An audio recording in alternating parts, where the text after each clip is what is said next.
बहुत सारे बिहार के लोगों को नहीं पता होगा कि बिहार में चाय भी होता है। लेकिन ये जो इलाका है किशनगंज का, एक कुछ समय पहले से चाय उत्पादन के लिए काफी मशहूर है। और एक बात तो आपको आज मान लेनी चाहिए कि बिहार हमारा चाय का ना सिर्फ प्रोड्यूसर है बल्कि पूरे देश में इसका 5वां स्थान है।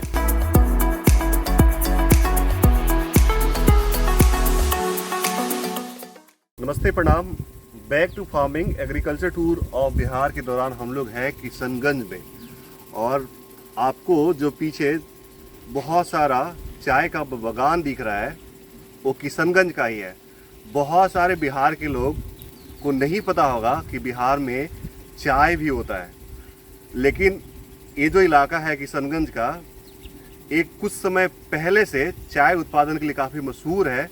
और ये जो पहचान मिला किशनगंज को चाय के उत्पादन में, उस पहचान को दिलाने वाली फैमिली, उसके काफ़ी इनोवेटिव युवा सदस्य हमारे साथ हैं, तो उनसे बात करेंगे। और एक बात तो आपको आज मान लेनी चाहिए कि बिहार हमारा चाय का ना सिर्फ प्रोड्यूसर है बल्कि पूरे देश में इसका 5वां स्थान है। तो आपके बिहार में भी चाय होता है, और इस चाय की होने की जो पीछे की इंटरेस्टिंग कहानी है वो हम जानेंगे सर से। सर, आपका बहुत बहुत स्वागत है और आपसे बहुत अच्छा लगा मिलके, काफ़ी यूथ है। ये जो चाय का बागान का कॉन्सेप्ट है किशनगंज में, ये आपके फादर ने 1992 में लाया। तो कैसे उनके माइंड में आइडिया आया, ये जो इतना बड़ा क्रांतिकारी कदम जिसने किशनगंज को एक पहचान दे दी पूरी दुनिया में, तो उसके पीछे की जो स्टोरी है, सबसे पहले अपने पहचान को बताते हुए उसको बताइए। देखिए, एक बात कहना चाहूँगा, जैसा आप जानते हैं कि हमारे पास में ही दार्जिलिंग डिस्ट्रिक्ट पड़ती है, और ये जो बंगाल का इलाका है, यहाँ पे बहुत बड़े पैमाने पर चाय की खेती होती है। तो 1992 का जो एक समय था, उस समय हमारे पिताजी के मन में चिंतन आया, जब वो वहाँ ट्रैवल करते थे तो उन्होंने देखा इतने बड़े बड़े एस्टेट जो सिलीगुड़ी में हो सकते हैं, तो उससे कुछ ही दूरी में हमारा ये किशनगंज का ज़िला है। और किशनगंज के ज़िले में हमने देखा कि बहुत ही बड़े स्तर पर ज़मीनें बंजर पड़ी हुई थी, जहाँ पे किसी भी प्रकार की कोई भी खेती नहीं हो रही थी। तो उनके जहन में एक बात आई कि जो चाय के बागान होते हैं वो प्राय बड़े पैमाने पर किए जाते हैं, तो अगर चाय की खेती की जाए तो इतनी जो बंजर ज़मीन पड़ी है बिहार में, उसका उपयोग आ सकेगा और एक बड़े गार्डन को डेवलप किया जा सकेगा। बिल्कुल। सर के फादर ने डिसीजन लिया। सर, आप काइंडली फादर का अपना नाम बता दीजिए। जी, मेरे पिताजी का नाम श्री राजकरण दफ्तरी हुआ। ओके, तो राजकरण दफ्तरी जी ने 1992 में इस बागान को लगाने की शुरुआत की। आइडियाज़ क्या थे उसके पीछे आपने सुना। सर, अभी फ़िलहाल जैसा हमारे पास डेटा है, तकरीबन 8000 किसान इसको कर रहे हैं। तो उस समय जब आपके फादर सबसे फर्स्ट टाइम इसको लगाए, तो लगाने का क्या प्रोसेस था, कहाँ से सब प्लांट्स मंगाए गए, क्या क्या कुछ किया गया, उसके बारे में बताइए दर्शकों को। देखिए, अगर मैं उनकी कहानी की बात करूं तो उनकी कहानी बहुत ही संघर्षों से भरी रही। 1992 में जो उन्होंने इसकी शुरुआत की, शुरू के प्रारंभिक 3-4 वर्षों में कहा जाए तो किस मतलब एक असफलताएं, संघर्ष का दौर रहा। लोगों ने कहा कहीं बिहार में चाय की खेती हो सकती है क्या। बिल्कुल, मतलब माइंडसेट बदलने का जो बिल्कुल आउट ऑफ द बॉक्स चीज़ें होती है वो ऐसा करने का प्रयास कर रहे थे। तो थोड़ा सा बताइए कहाँ से प्लांट्स वगैरह मंगाया गया था। देखिए, हमारे निकटवर्ती एरिया, जैसा कि मैंने आपको बताया कि सिलीगुड़ी और दार्जिलिंग का जो इलाका है जहाँ बड़े पैमाने पर चाय की खेती होती है, वहाँ से हमने इसको सोर्स करने का प्रयास किया। एक चीज़ है कि चाय की जो पत्तियाँ होती है उनको एक बार हम जो तोड़ लेते हैं, उसके 4 घंटे के अंदर उसको प्रोसेसिंग यूनिट में पहुँचाना ज़रूरी होता है। तो आसपास के इलाकों में बड़े पैमाने पर चाय की खेती और प्रोसेसिंग यूनिट हुआ करती थी। तो निकटवर्ती इलाकों से हम लोगों ने सहयोग लेने की कोशिश की। यहाँ पर संघर्ष भी आए।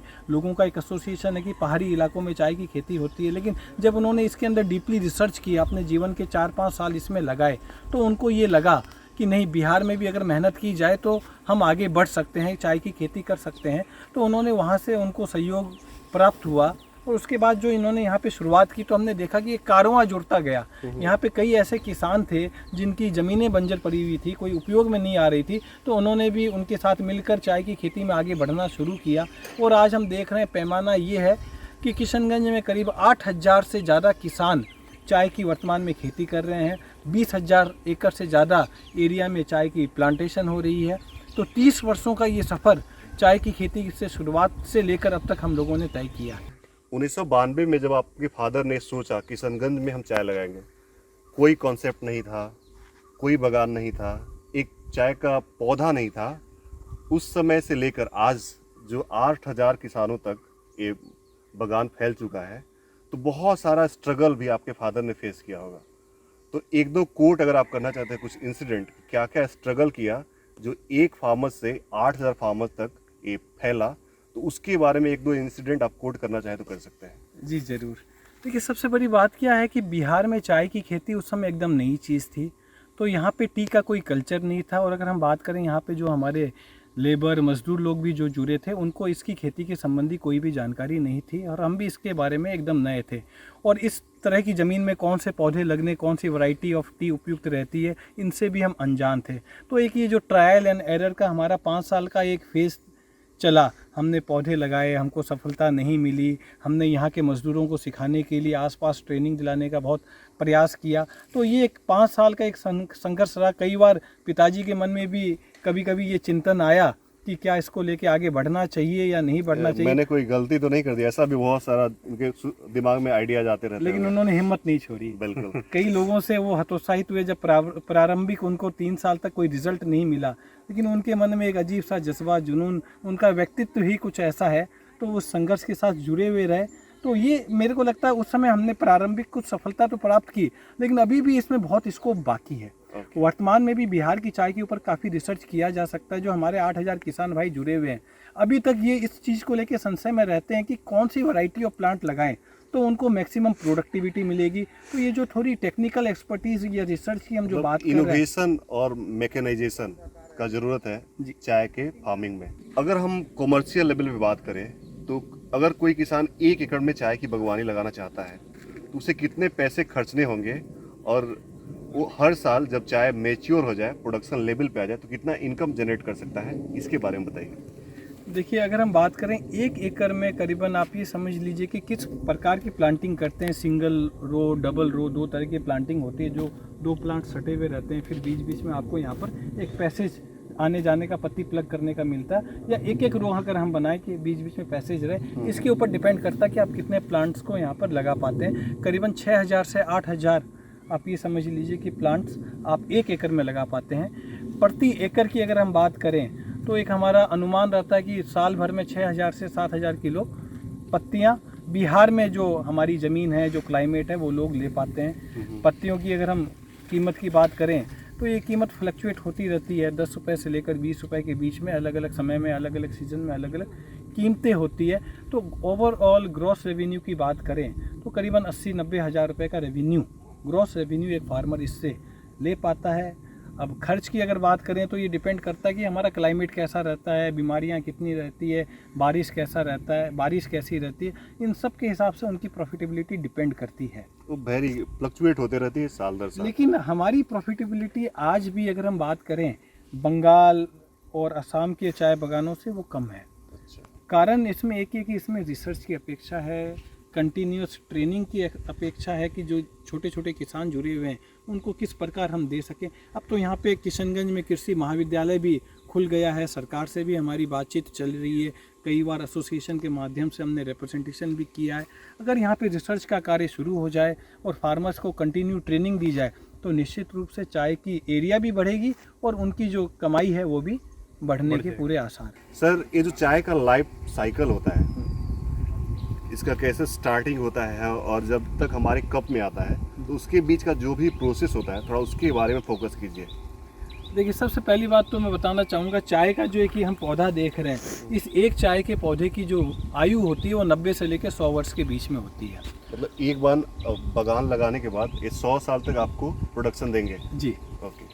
अब दूसरे आपके मन में एक बात आ रही है कि क्या 100 साल तक इन पौधों की जो हाइट है वो इतनी ही रहती है? नहीं तो 100 साल में तो हम उम्मीद करते हैं कि पौधे इतने बड़े बड़े हो जाएं, तो निश्चित रूप से चाय के पौधे भी इतनी ग्रोथ ले सकते हैं। लेकिन अगर हम कमर्शियल पॉइंट ऑफ व्यू से देखें, जो चाय की प्लकिंग पॉइंट ऑफ व्यू या प्रोडक्टिविटी के हिसाब से देखें, तो ये एक हाइट है जो हम लोगों को चाय में मेंटेन करनी पड़ती है। साल में 10 महीने तक हम टी की प्लकिंग करते हैं और दिसंबर एंड से लेकर फरवरी मिड, जो ठंड का समय होता है, जब पत्तियों की ग्रोथ कम होती है, तब हम इनकी कटिंग करके इनको मेंटेनेंस करते हैं। तो अगर हम बात करें, जो आपने कहा कि हम 10 महीने तक इसका उत्पादन ले पाते हैं एक साल में, और 90 वर्ष तक इसकी 90 से 100 वर्ष तक इसकी आयु होती है। सर की जो सबसे बड़ी क्वालिटी है वो क्वालिटी है एंटरप्रेन्योर की। ये अपने ना सिर्फ प्रोडक्शन करते हैं चाय का, बल्कि उसको ब्रांडिंग करते हैं और मार्केटिंग भी करते हैं। तो तीनों लेवल पे ये अपने काम को कर रहे हैं और बहुत ही अच्छे तरीके से कर रहे हैं। तो सर आपका जो ये 3 अनुभव है, प्रोडक्शन का, मार्केटिंग का और प्रोसेसिंग का, ये बहुत ही विलक्षण चीज़ है, सब लोग नहीं कर पाता है। तो कैसे आप इन तीनों चीज़ों को मैनेज कर रहे हैं, वो भी एक बिल्कुल ही नई कॉमोडिटी के साथ जो किशनगंज में आपने पहली बार लाया, तो कैसे मैनेज करते हैं सब तीनों सेक्टर को? देखिए, एक सबसे पहली बात अगर मैं बताना चाहूँ कि हमारे पिताजी जिन्होंने चाय की खेती की शुरुआत की थी, इन्होंने कभी भी इसको एक व्यापार के रूप में नहीं देखा। इन्होंने इसे एक पैशन के रूप में डेवलप किया, और उनका हमेशा से एक ये सोच रही कि किशनगंज को एक पहचान देनी है और बिहार की चाय को एक पहचान देनी है। जब हम पहचान देने की बात करते हैं, तो जब तक हम अल्टीमेट कंज्यूमर्स तक पहुंचने का प्रयास नहीं करेंगे और इन्हीं पत्तियों को बनाते हुए हम दूसरे, जो हम कहेंगे कि हमारे निकटवर्ती राज्य हैं जहां पे बहुत लंबे समय से चाय की खेती और प्रोसेसिंग वगैरह होती है, उनको मार्केटिंग के लिए दे देंगे, तो बिहार की चाय कभी भी अपनी पहचान नहीं पा पाएगी। इसी उद्देश्य से हम लोगों ने राजबारी नाम का एक ब्रांड डेवलप किया, और आपको बताते हुए बहुत खुशी हो रही है कि अब राजबारी एक ब्रांड जो है वर्तमान में अमेज़ॉन, फ्लिपकार्ट में भी अवेलेबल है। Central police canteen all over India हम लोगों की सप्लाई होती है। तो आज की तारीख में ये बहुत बड़ा ब्रांड बन चुका है। बिल्कुल। अब बात यही है कि बिहार की जो चाय है, हाँ, निश्चित रूप से एक कई चीज़ें समय के काल और समय की गति के साथ होती है। बिहार की चाय के रूप में एक पहचान बनना और बिहार की चाय की पहचान बनना, इसमें अभी भी कई कदम हमको आगे चलना बाकी है। ओके, तो आप निरंतर कोशिश कर रहे हैं तो पहचान बनेगी। हमको लगता है कि जिस तरह से आपने चाय की खेती की शुरुआत की, ये ब्रांडिंग वाले सेक्टर में आप पहले ही व्यक्ति होंगे बिहार से। जी। अच्छा, तो अभी तक हम लोग ने जाना चाय की खेती, चाय की प्रोसेसिंग, चाय की मार्केटिंग, फ्यूचर प्लान्स क्या क्या है, क्योंकि ये बिल्कुल आपके इलाके का चीज़ है और आपने इसको बिहार में लाया है। तो बिहार को लेकर, चाय को लेकर आपके जो फ्यूचर प्लानिंग है उसके बारे में बताइए। देखिए, सबसे बड़ी बात है कि हमने अपना विज़न पहले ही बताया कि पिताजी का जो विज़न है, जो आज हमारी पूरी फैमिली का भी विज़न है, हम बिहार की चाय को एक पहचान देना चाहते हैं। आज 1992 में जो एक सफ़र शुरू हुआ, तो हमने इतना बड़ा सफ़र तय किया कि आज बिहार पूरे भारत में 5वें नंबर पर चाय उत्पादक राज्य बन चुका है। और जैसा कि मैंने बताया, 8000 से ज़्यादा किसान इससे जुड़े हुए हैं। अब अगला जो आप कह रहे हैं वैल्यू एडिशन, जिसके ऊपर सरकार का भी फोकस है, अब समय आ गया है कि हम वैल्यू एडिशन की तरफ आगे बढ़ें। इसी उद्देश्य से अभी हमने एक स्टार्टअप भी शुरू किया है, जिसमें पूरे बिहार के जो चाय वाले हैं, जिनका 20% चाय की जो टोटल खपत होती है टी स्टॉल की, उनकी 20% खपत होती है। तो हमने राजबारी मित्र की तरफ से एक नया स्टार्टअप शुरू किया, जिसमें अभी प्रारंभिक स्तर पे हमने 500 चाय वालों को जोड़ा है। दूसरा, अभी हम बिहार में जितने भी रेलवे स्टेशन हैं, वहाँ पर हम अपने चाय के काउंटर, इसी के तहत आज बताना चाहूँगा, आज ही किशनगंज के रेलवे स्टेशन में हमने चाय के काउंटर का शुभारंभ किया है। अच्छा। तो अब पहला हमारा उद्देश्य रहेगा इसको आगे ले जाने के लिए, बिहार की चाय को बिहार में हम कैसे पहचान दिला पाएँ। और इसमें सिर्फ हमारी भूमिका नहीं रहेगी, इसमें तो मैं कहूँगा हर एक बिहारी व्यक्ति की भूमिका रहेगी। जब तक हर एक बिहार की प्याली में बिहार की चाय नहीं जाए, तब तक हमारा ये सपना अधूरा ही रहेगा। मतलब अगर इस चाय को लोकल से ग्लोबल बनाना होगा, तो जो हमारे सुबह की चाय की चुस्कियाँ होती है, उसकी शुरुआत किशनगंज के चाय के बगानों से हो, तब मज़ा आ जाएगा। और तब हमारा जो बिहार का ये चाय है, ये लोकल से ग्लोबल हो जाएगा।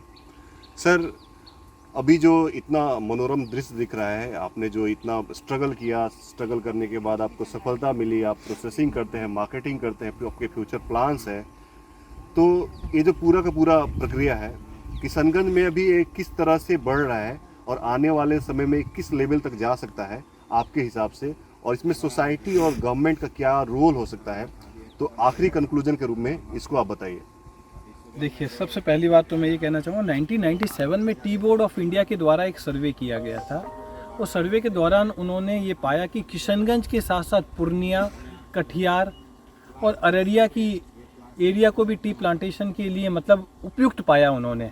दो डिस्ट्रिक्ट और ऐड कर सकते हैं। अभी तो हम एक जिले के सिर्फ 3 ब्लॉक में हैं, ओके। हम 3 जिले और ऐड कर सकते हैं जहां पोटेंशियल की बात करते हैं।